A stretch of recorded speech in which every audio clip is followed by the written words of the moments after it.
அனைவருக்கும் வணக்கம். தொன்மை தமிழரின் கலைச்சிறப்பிற்கு எடுத்துக்காட்டாக திகழ்வது சிலப்பதிகாரம். தனி பாடல்களிலேயே தங்கியிருந்த தமிழ் தாயை முதலில் காப்பிய மாளிகையில் குடியேறச் செய்த பெருமை இளங்கோவடிகளையே சாரும். மருத நிலத்தை பண்படுத்தி பயிர் செய்யும் உழவோர் நிறைந்த பொன்னிநிதி பாயும் சோழவள திருநாடு.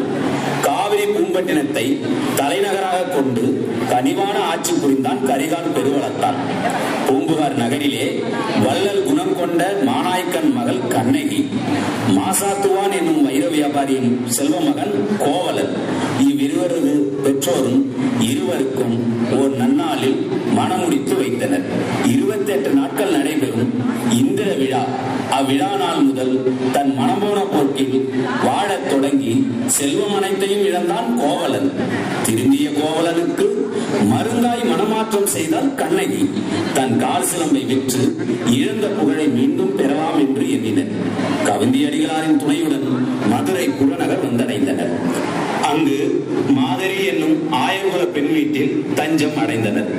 அன்றொரு நாள், ஐயனே, ஏன் உங்கள் முகம் வருத்தமாய் உள்ளது? இழந்ததை மீண்டும் அடைய என்ன செய்ய போகிறோம்? எந்த தொழில் செய்யலாம்? மதுரை மாநகரிலே தொழிலுக்கா பஞ்சம்? எந்த தொழில் தொடங்கினாலும் பொருள் வேண்டுமே என்று 1000 கேள்விகள் என் உள்ளத்தில் உள்ளது கண்ணகி. ஆனாலும் கண்ணகி, உன்னை மீண்டும் மகிழ்ச்சியாக வைத்திருக்க வேண்டும் என்பதே என் ஆவல். ஏன் வாழ்க்கொண்டீர்கள்? நான் மகிழ்ச்சியாகத்தானே உள்ளேன். அதான் நான் ஒரு வழி சொல்லலாமா? சொல் கண்ணகி, சொல். மிகுந்த விலை மதிப்புடைய கார் சிலம்பை எனக்கு அன்பு பரிசாக தந்தீர்களே, அதனை விற்று... ஐயோ, கார் சிலம்பை விற்பதா? ஐயோ, இந்த அவலம் என் பாவத்தின் கணக்கு. இந்த அவலம் என் பாவத்தின் கணக்கு. ஐயனே, நாம் தொழில் தொடங்கியவுடன் இது போல் ஒன்றல்ல 1000 சிலம்பு வாங்கிக் கொள்ளலாமே. மதுரை மாநகரம் சென்று சிலம்பை விற்று வருகிறேன். நான் வரும் வரை வருந்தாது இருப்பாயா? கோவலன் மதுரை மாநகரம் நோக்கி புறப்படுகிறார். கோவலன் எதிரே எருது ஒன்று பாய வருதல். அச்சமயம் பாண்டியனின் மனைவி கோப்பெருந்தேவியின் காற்சிலம்பு ஒன்று பழுதானதால் சரி செய்ய பொற்கொள்ளனிடம் கொடுக்கப்பட்டது. பேராசை காரணமாக அக்காற்சிலம்பை பொற்கொள்ளன் கவர்ந்து களவாடப்பட்டதாக பொய் உரைத்தான். பொய்யான பொற்கொள்ளனை கோவலன் கண்டான். வணக்கம் பொற்கொள்ளரே. வணக்கம் ஐயா. பொற்கொள்ளரே, இது என்னுடைய தேவியின் கார் சிலம்பு. இதனை பெற்றுக்கொண்டு பொருள் உதவி செய்திட வேண்டும் ஐயா. என்ன இது? அரண்மனையில் நான் திருடிய அரசியின் சிலம்பு போல் உள்ளதே.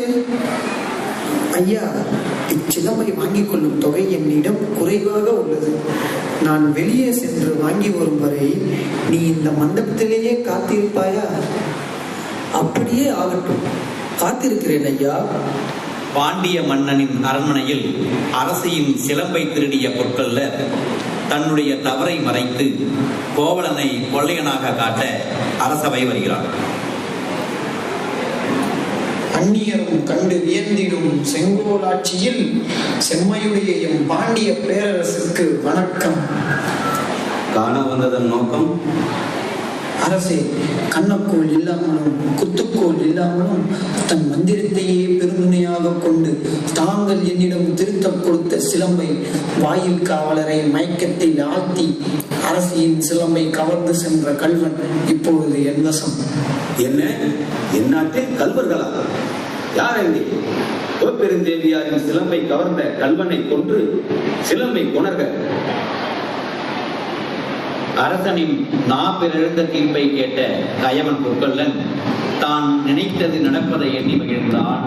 அரசன் அனுப்பிய காவலர்களுடன் கோவலன் இருக்கும் இடம் வந்தான் பொற்கொள்ளன். காவலர்களே, அரசியின் சிலம்பை திருடிய கல்வன் அதோ இருக்கிறான். அடே கல்வா, கொடு சிலம்பை. அதனை கண்ட காவலர்கள் இது அரசியின் சிலம்புதான் என்று கோவலனை அவ்விடத்திலேயே வெட்டி வீழ்த்தினர். என்ன நடக்கிறது என்பது அறியாமலேயே தரையில் வீழ்ந்து மடிந்தான் கோவலன்.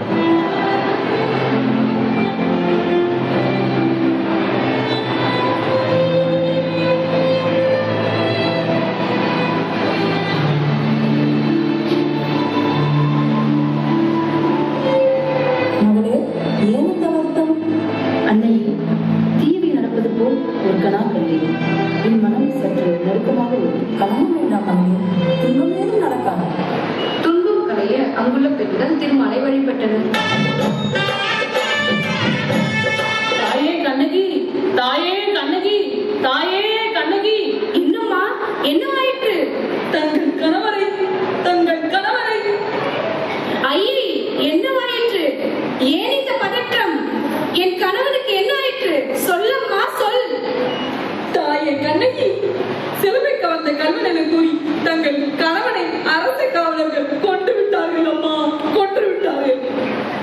ஐயனே!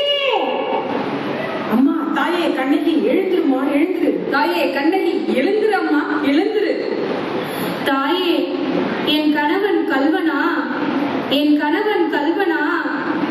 தோழி, நீயே சொல்லம்மா, என் கணவன் கல்வனா? என் கணவன் கல்வனா? என் கணவன் கல்வனா? என் கணவன் கல்வனா? என் கணவன் கல்வனல்லன். காய்கதிர் செல்வமே, நீயே சொல். என் கணவன் கல்வனா? என் கணவன் கல்வனா? பெண்ணே, உன் கணவன் கல்வன் அல்லன். இவ்வுலகை காக்கும் பெரும் தெய்வமே, பரந்த அலைகளுடைய உலகில் நிகழ்வதை எல்லாம் நீ அறிவாய். நீயே சொல்.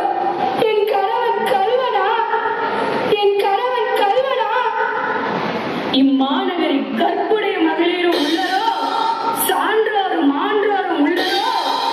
எனது கால் சிலம்பின் விளையாக என் கணவனை கொன்றனரே, இது ஒரு அநீதி.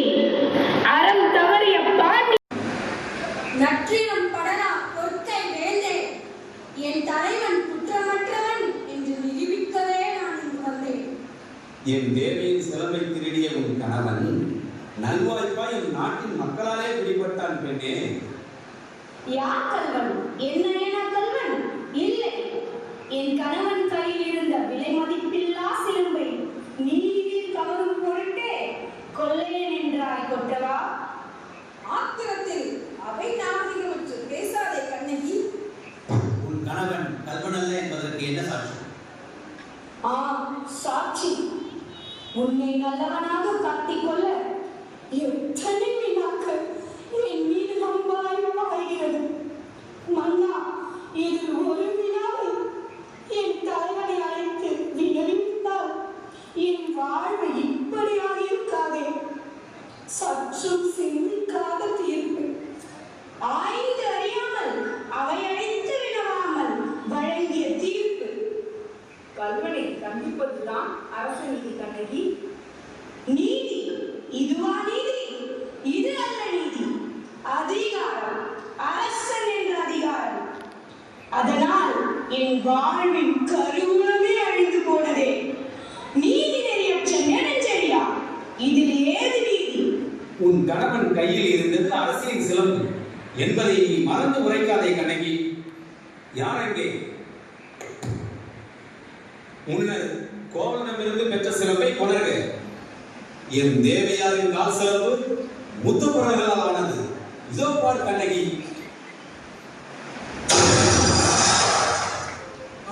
மாணிக்க பிறகு மன்னா, பார், நன்றாக பார். பறந்துபட்ட நெறியில்லா பாண்டிய மன்னா, என் கணவன் கல்வன் அல்லன். என் கால் சிலம்பில் உள்ள பறவைகள் மாணிக்க பறவைகள். சந்தேகமா? இதோ பார். இரு சிலம்பிலும் மாணிக்க பறவைகள். ஒரு கொள்ளலின் உயிரை கேட்டு நீதி தவறிய யானோ அரசன். அரசன் அல்லன். கோவலன் சிலம்பை என்னுடையதாக நினைத்ததா?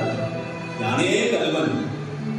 கலை காக்கும் இந்த பாண்டிய நாட்டு ஆட்சிக்கு என்னால் கலகம் நேர்ந்ததே. பழமைக்கும் செழுமைக்கும் பெயர் போன இந்த பாண்டிய ஆட்சிக்கு என்னால் பரிசோல் நேர்ந்ததே. ஐயோ, இனிவரும் பாண்டிய பரம்பரைக்கெல்லாம் படியாயிற்றே. ஐயோ, கெடுகையின் ஆயுள்.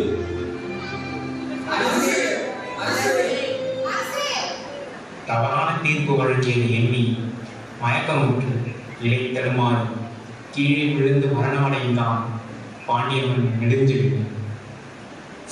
தாய் தந்தை இறந்தோருக்கு அம்முறைக்கு பிறரை காட்டியார் கூறலாம். ஆனால் தமிழர் இறந்தோருக்கு அங்கனம் யாரையும் காட்டலாகாது. ஊழ்வினை உறுத்து வந்து கூட்டும் என்ற முதுமொழிக்கு ஏற்ப கோவலன் பிற்காலத்தில் செய்த தவறுக்கு பிற்காலத்தில் தண்டனை அடைகிறான். பாண்டிய மன்னன் நெடுஞ்செழியனால் வழங்கப்பட்ட இத்தீர்ப்பானது முரணானது. இந்த தவறான தீர்ப்பை எதிர்த்து கண்ணகி என்ற பெண் தன் கணவன் குற்றமற்றவன் என்று நிரூபிக்க போராடி வென்றது சிலப்பதிகாரம். நன்றி.